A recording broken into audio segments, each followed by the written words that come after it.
안녕하십니까. 검찰 수사관 출신 법무사 이승재입니다. 오늘은 불송치 이의신청서, 빌려준 돈 사기 반드시 이 판례를 알아야 승소할 수 있는 이유에 대해서 설명드리겠습니다.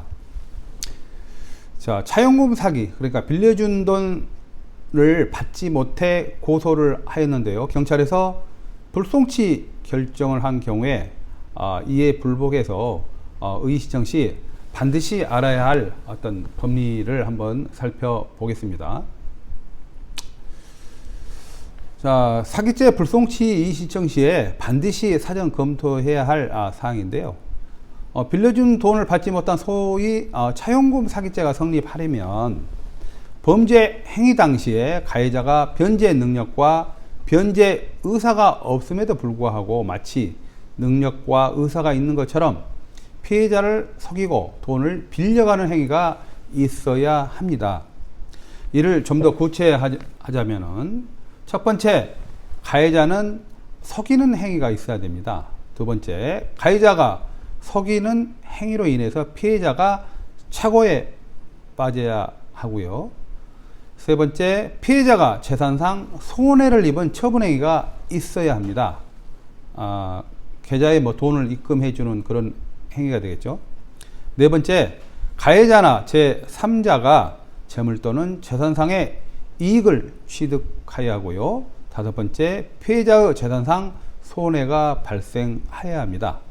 이 다섯 가지 조건이 충족되고 또한 가해자의 고의 또 불법 영득 의사가 있어야만이 비로소 가해자를 사기죄로 처벌할 수 있는 것입니다.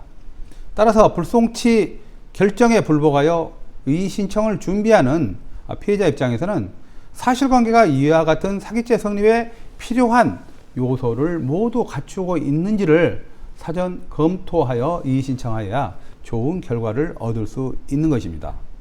자, 관련 어떤 판례를 한번 보도록 하겠습니다. 대법원에서는 사기죄의 실행 행위로서의 기망은 반드시 법률 행위의 중요 부분에 관한 허위 표시임을 요하지 아니하고 상대방을 착오에 빠지게 하여 행위자가 희망하는 재산적 처분 행위를 하도록 하기 위한 판단의 기초가 되는 사실에 관한 것이면 족한 것이므로, 자, 지금부터 중요합니다.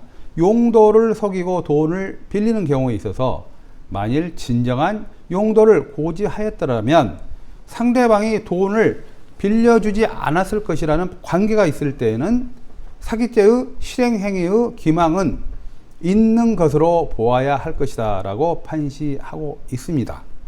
그래서 가해자가 말한 차용금의 용도의 목적이 실현이 안 되었더라도 어차피 금원을 대여하기로 합의하여 이를 교부한 경우에는 가해자가 말한 차용금 용도가 거짓이었다 하여도 이 기망 행위와 피해자의 재산적 처분 행위와 사이에는 상당 인과관계가 있다고 보기 어렵고, 이 금원이 차용금에 불과하다면 피고인이 당초부터 변제할 의사와 능력이 없어 차용한 것이라고 인정하지 않는 한 사기죄를 구성한다고 볼 수 없다라고 판시하고 있습니다.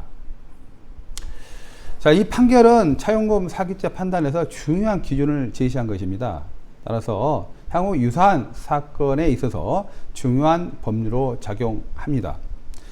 형사법무사로서 그동안 불송치 이의신청서 등 서면 작성을 위해 수많은 사건을 검토한 결과 그 결과를 한번 말씀드리겠습니다. 대부분의 피해자는 가해자로부터 금전적인 피해를 당하여 경찰서에 사기 고소장을 제출하였는데 사건을 수사한 경찰관은 피해자의 사정을 아랑곳하지 않고 법리에 맞지 않는 단편적인 어떤 판단으로 위법 부당한 불송치 결정을 하는 경우를 많이 경험하고 있습니다. 대부분 단순 채무 불이행 등 민사 사안으로 결론을 내리고 있는데요. 따라서 사기죄에 대한 경찰 불송치 결정에 대한 의의신청서 작성 시 앞서 언급한 법리에 근거하여 법률 전문가의 도움을 받아서 사실관계 법리를 구체적이고 명확하게 서면에 작성하여 경찰의 위법 부당한 결정을 반박한다면 분명히 검사의 보완서 요구를 통해서 재수사를 통해서 억울한 피해 구제에 도움이 될 것입니다. 이상 검찰 수사 출신 법무사 이승재입니다. 감사합니다.